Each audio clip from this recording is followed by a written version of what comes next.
Gerald Salenti. It's Wednesday, August 25th, 2018.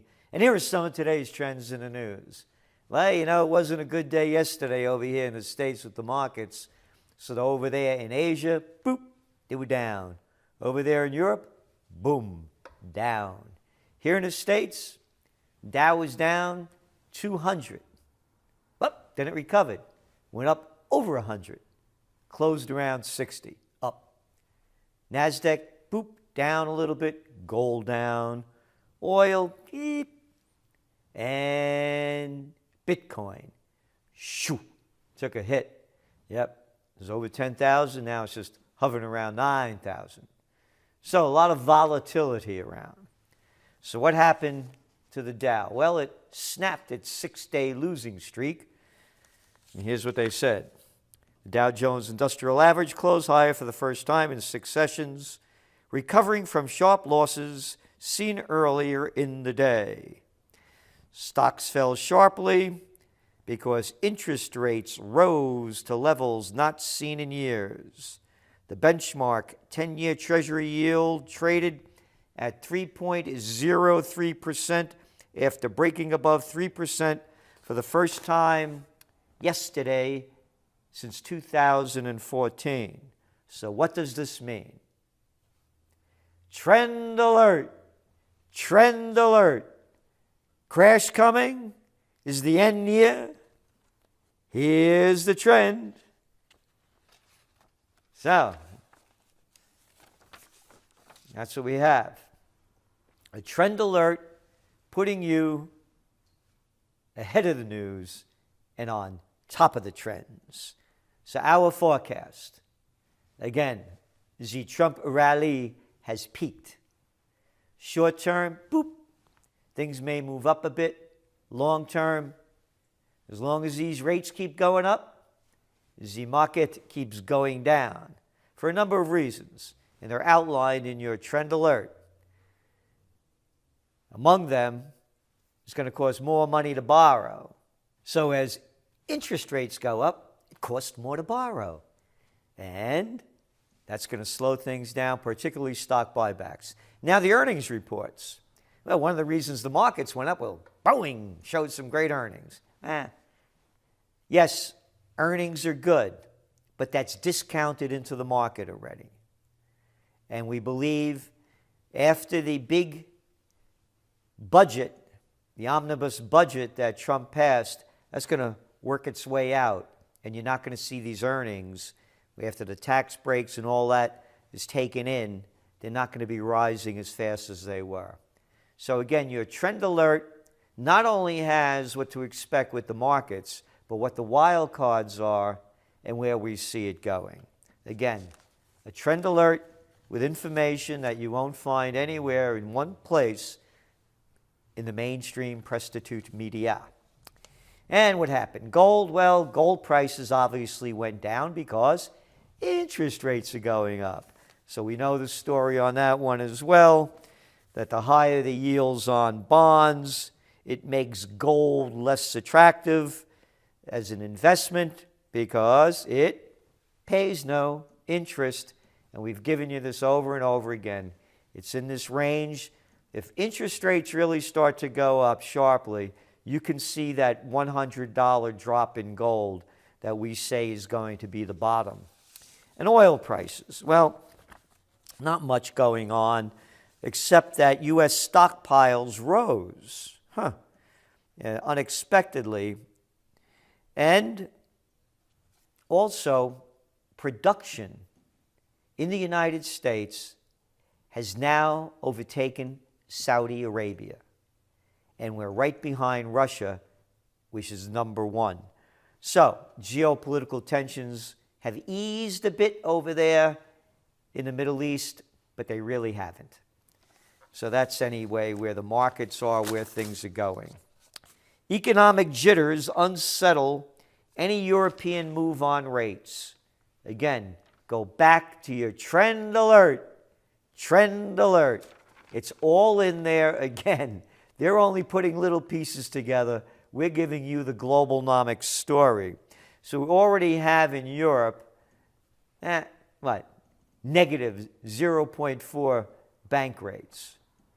And here's what they say now. Also, they're concerned, many countries, that if their currencies get stronger, then they export less. Now, in the United States, our production in manufacturing is only, this is according to the World Bank, at 10%. So we're talking about trade here, and U.S. and Japan.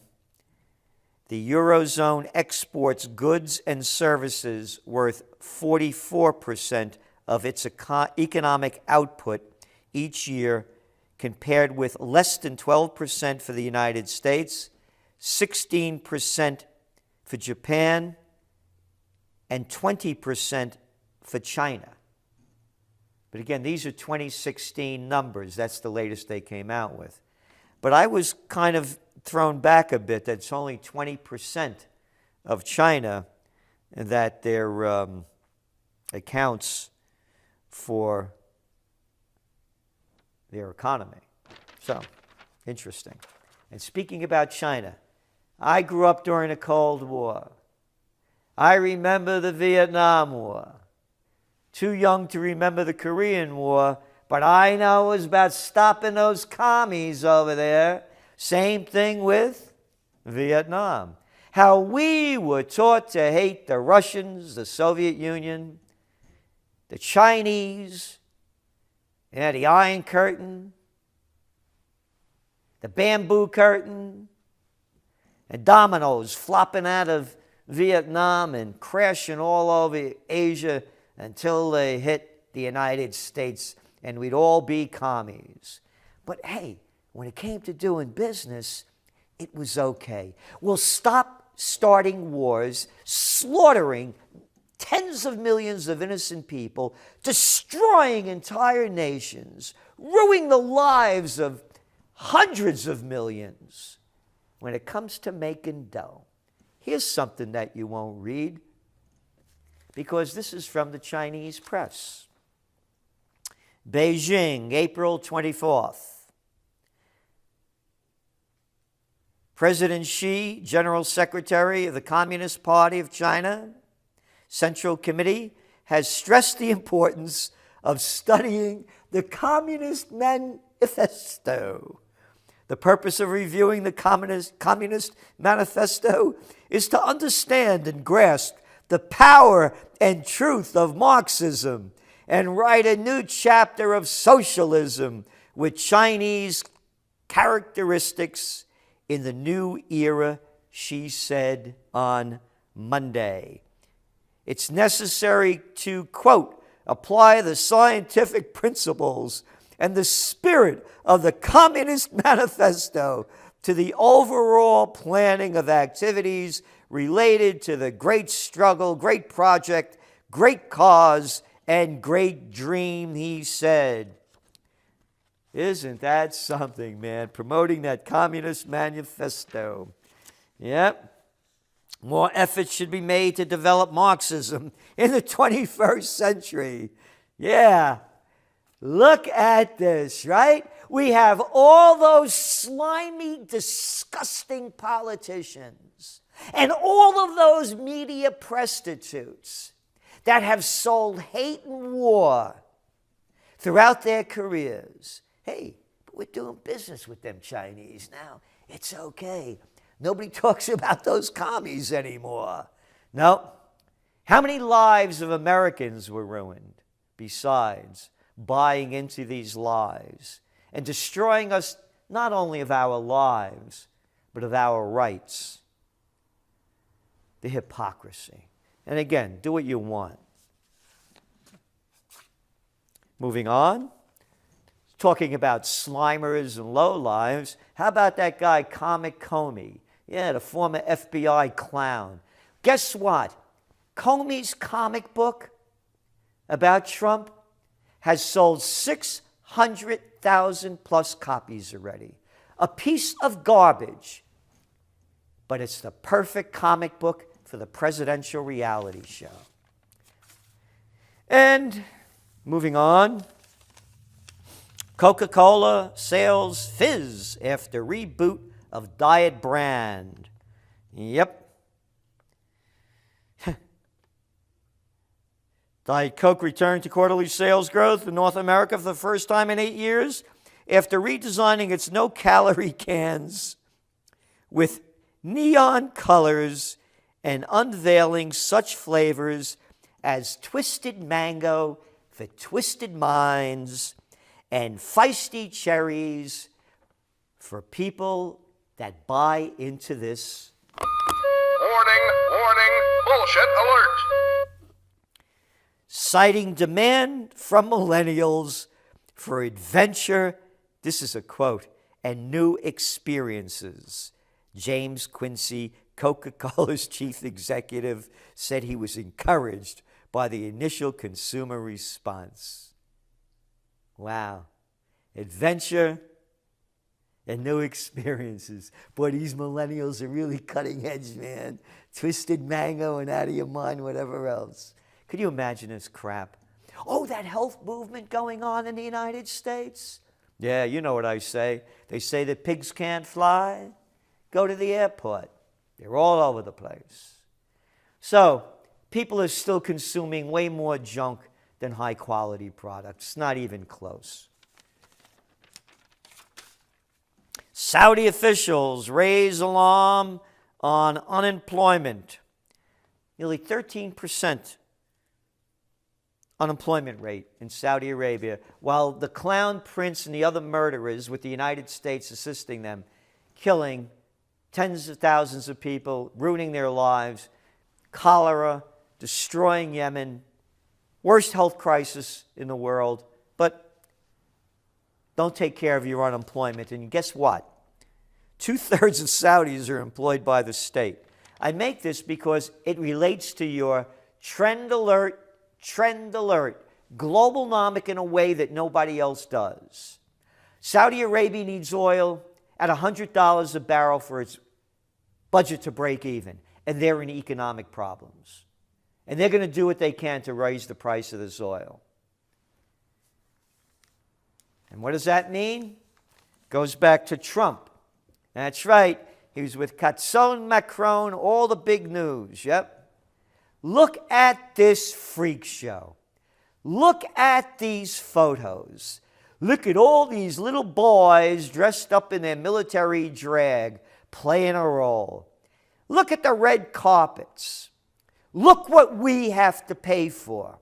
Hard-working people paying for a freak show. What are you doing with our money doing this crap? You getting off on this stuff? What, for them?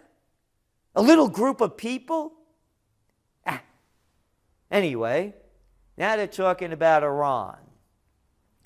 And Macron is saying, well, he kind of talking Trump into easing up.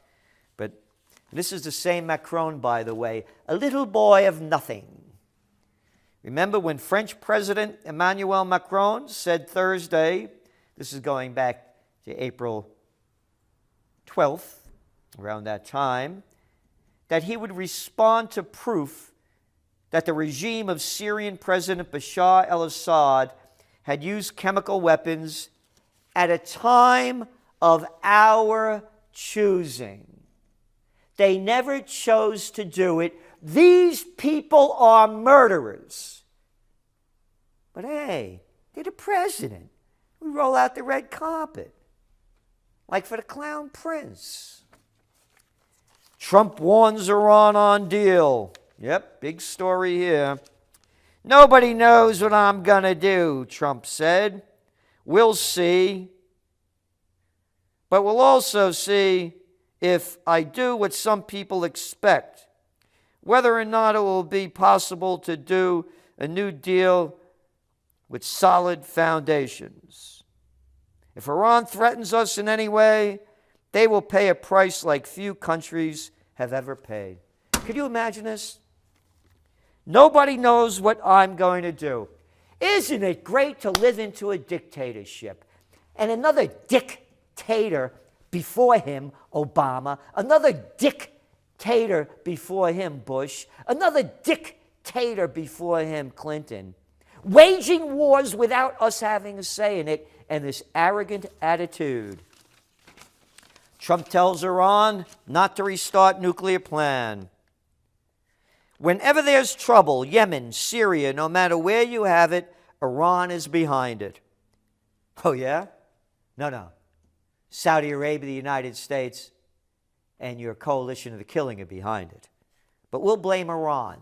And again, it goes back to your trend alert. This is bigger than the stock market. It's bigger than the economy. There's a lot going on. So get ready for it. Prepare for the future. This is Gerald Salenti, and that's